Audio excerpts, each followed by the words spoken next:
Everyone, Radhe Radhe. भादौ महीने की कृष्ण पक्ष की छठी को पूजा होती है हलचट की पूजा, जो कि अपनी संतान की सुरक्षा के लिए पूजा को किया जाता है। इस बार ये पूजा पड़ने वाली है 14 अगस्त गुरुवार के दिन इसका व्रत किया जाएगा। तो सभी महिलाएं अपने बच्चों की सुरक्षा के लिए, उनकी दीर्घायु के लिए इस व्रत को करती हैं।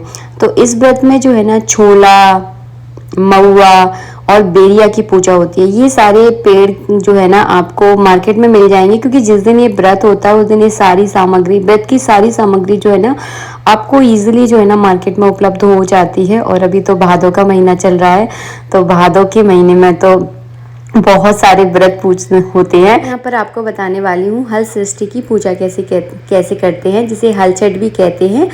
तो आपको क्या करना है, इन सारे पेड़ों को एक किसी भी मिट्टी के कलश में या पीतल के कलश में इस तरह से उनको लगा लेना है। सबसे पहले आपको 4 बार जो है ना जल चढ़ाना है शुद्धि के लिए।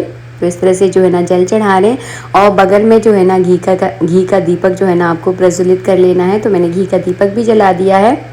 इसके बाद जो है ना रोली से, और चावल का इस व्रत में यूज़ नहीं किया जाता।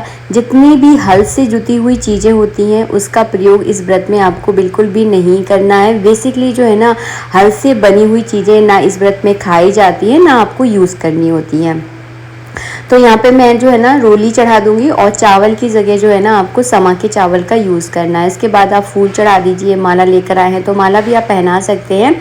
इसके बाद जो है ना 7 तरह के भुने हुए अनाजों का आज के दिन भोग लगता है। तो 7 तरह के अनाज भुने हुए आपको मार्केट में मिल जाएंगे। जिस दिन हलचट का व्रत होता है उस दिन मार्केट में आपको ये सारे अनाज मिल जाएंगे। तो एक दोने में मिलते हैं, दोने में ही इनका आपको भोग लगाना है। इसके बाद जो है ना हलचट माता के लिए जो है ना आपको सुहाग का सामान चढ़ाना है, और सुहाग के सामान के ऊपर आपको कुछ दक्षिणा रखनी होती है। इसके बाद आपको एक लाल कलर की चुन्नी लेनी है। अगर आपके पास लाल कलर की कोरी चुन्नी है तो वो भी ले सकते हैं, नहीं है तो कोई दिक्कत नहीं है। जो आपकी पुरानी वाली चुन्नी होती है ना, जो हम पूजाओं में ज़्यादातर यूज़ करते हैं, वो चुन्नी से जो है ना इस पेड़ को जो है ना आपको पूरा ढकना होता है, ताकि किसी की कोई नज़र जो है ना लगे, आपके बच्चों को, आपके परिवार को। इसीलिए जो है ना इसको इस तरह से ढका जाता है। तो आपको इस तरह से जो है ना ढकना है। अगर आपके पास लाल कलर की चुन्नी किसी कारणवश अगर नहीं है तो आप जो है ना कलावा को भी जो है ना इस पेड़ के ऊपर आप पहना सकती हैं। इसके बाद जो है ना आपको पूजा करने के बाद जो है ना छोटा सा होम किया जाता है। इस अग्नि में जो है ना आपको भोग लगाना होता है। तो यहाँ पे मैंने छोटी सी, आपको चाहे तो गाय के गोबर के उपले पर आप अच्छे से उसको पका लीजिए, नहीं तो अगर नारियल है तो नारियल पर भी आप छोटा सा हवन करना होता है। तो यहाँ पर जो है ना मैं 3-5 आहुतियाँ जो है ना इस तरह से घी की दूंगी। घी की आहुति मैं इसलिए दे रही हूँ ताकि ये अग्नि जो है ना बहुत अच्छे से प्रज्वलित हो जाएगी। इसके बाद जो है ना आपको क्या करना है, गुड़ का या शक्कर का जो है ना इसमें भोग लगाना है। क्योंकि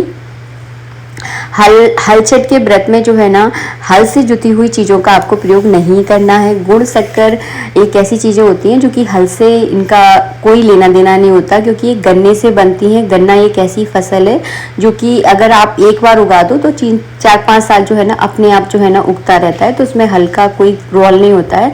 तो इस वजह से जो है ना मैं यहाँ पे गुड़ शक्कर का भोग लगा रही हूँ। अगर आपको ऐसा लगता है कि नहीं गुड़ शक्कर का हमें भोग नहीं लगाना है, तो आप खजूर का भी भोग लगा सकते हैं। क्योंकि खजूर तो आप लोगों ने देखा होगा, खजूर का बहुत बड़ा पेड़ होता है, उसमें भी हल्का कोई यूज़ नहीं होता है, तो आप उसका भी भोग लगा सकते हैं। इसके बाद जो है ना आपको आरती करनी है, और ये पूजा जो है ना सुबह के समय की जाती है।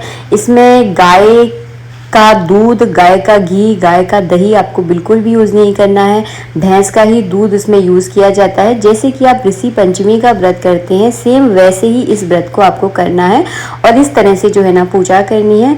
मैंने आरती भी कर ली है। इसके बाद आपको क्या करना है, जो हमने 7 तरह के अनाज चढ़ाए थे ना, इस अनाजों को तो गाय को खिलाया जाता है। इसके बाद जो हमने सुहाग का सामान चढ़ाया है उस पर कुछ दक्षिणा रखकर अपनी सास को या ननंद को बायने के रूप में आप निकाल दें। और चुन्नी जो है ना आपको अपने पास ही रखनी है, किसी को नहीं देना है। और जो पेड़ हम लेकर आए थे, इस पेड़ को जो है ना आप नदी में विसर्जित कर दें। तो इस तरह से जो है ना हल सृष्टि माता की पूजा होती है। बहुत ही सरल तरीका है। अपने बच्चों की दीर्घ आयु के लिए इस व्रत को किया जाता है। सभी महिलाएँ, खासकर MP में ये पूजा बहुत ज़ोरों तोरों से मनाई जाती है। आप सभी को हलचट्टी व्रत का बहुत बहुत शुभकामनाएं। मिलेंगे आप सबसे नेक्स्ट वीडियो में। वीडियो अच्छा लगा है तो प्लीज़ लाइक कर दीजिएगा। मैंने बहुत कोशिश की है कि बिल्कुल सरल और साधारण तरीके से आपको मैं पूजा करके बताऊं, ताकि आपको पूजा करने में बिल्कुल भी दिक्कत ना हो और आपको ये विधि बहुत ज़्यादा अच्छी लगे। अगर आप पहली बार इस व्रत को कर रहे हैं तो मेरे बताए द्वारा तरीके से आप कर सकते हैं। राधे राधे।